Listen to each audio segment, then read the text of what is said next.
পাঁচটি মূল্যবান সম্পদ যেগুলোকে সব সময় আমরা অবমূল্যায়ন করে থাকি, কিন্তু কোনো একদিন হয়তো আমরা এই মূল্যবান সম্পদগুলোর জন্য আফসোস করব, অনুতপ্ত হব, কিন্তু সেদিন আমাদের এই অনুতাপ আর অনুশোচনা কোনো কাজে আসবে না।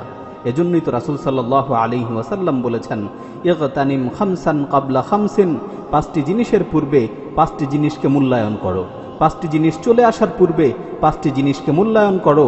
এক নম্বর হচ্ছে শাবাবাকা ক্বাবলা হিরামিক, বার্ধক্যের পূর্বে যৌবনকে মূল্যায়ন করো, কারণ যৌবনকাল হচ্ছে ইবাদতের শ্রেষ্ঠ সময়। যৌবনকালে মানুষের দেহে শক্তি থাকে, উদ্যমতা থাকে, তখন মানুষ যা চায় তাই করতে পারে।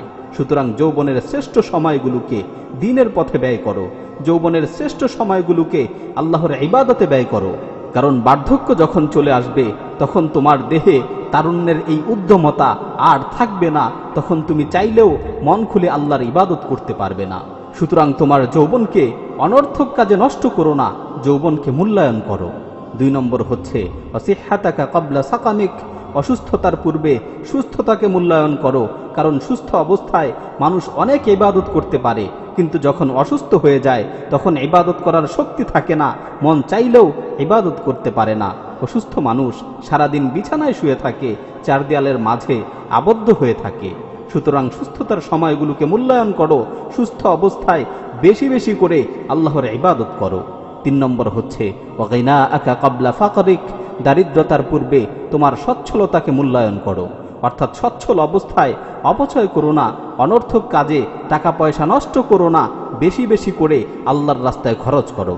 রাসূল সাল্লাল্লাহু আলাইহি ওয়াসাল্লাম বলেছেন, সেই সম্পদ হচ্ছে সর্বোত্তম যা সুস্থ অবস্থায় আল্লাহর রাস্তায় দান করা হয়। সুতরাং তোমার সচ্ছলতাকে মূল্যায়ন করো, সচ্ছল অবস্থায় বেশি বেশি করে আল্লাহর রাস্তায় দান করো।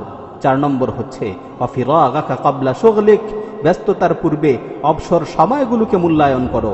অবসরতা এটা হচ্ছে আল্লাহর পক্ষ থেকে একটি বড় নেয়ামত। আজকে দেখা যায় অবসর সময়গুলোকে মানুষ অনর্থক কাজে নষ্ট করে, কোনো একদিন হয়তো এই সময়গুলোর জন্য আফসোস করতে হবে।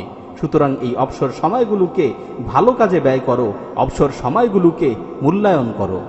5 নম্বর হচ্ছে ওয়া হায়াতাকা ক্বাবলা মাউতিক, মৃত্যুর পূর্বে জীবনকে মূল্যায়ন করো, মৃত্যু চলে আসার পূর্বে জীবনকে মূল্যায়ন করো। আল্লাহ তাআলা মানুষকে এই জীবনটা দিয়েছেন ইবাদতের জন্য। দুনিয়া হচ্ছে ইবাদতের জায়গা।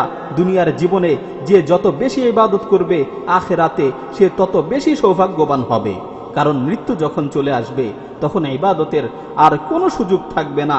আর মৃত্যুর পর মানুষের সাথে তার নেক আমলগুলোই কবরে যাবে, মৃত্যুর পর মানুষের সাথে তার ভালো কাজগুলোই কবরে যাবে। দুনিয়ার ধন সম্পদ, বাড়ি গাড়ি, বন্ধু বান্ধব, আত্মীয় স্বজন কোনো কিছুই তার সাথে যাবে না। সুতরাং মৃত্যু চলে আসার পূর্বে যত পারো ভালো কাজ করো, মৃত্যু চলে আসার পূর্বে তোমার জীবনকে মূল্যায়ন করো। আল্লাহ তাআলা যেন আমাদের সকলকেই এই 5টি মূল্যবান সম্পদকে সঠিকভাবে মূল্যায়ন করার তৌফিক দান করেন। আমিন।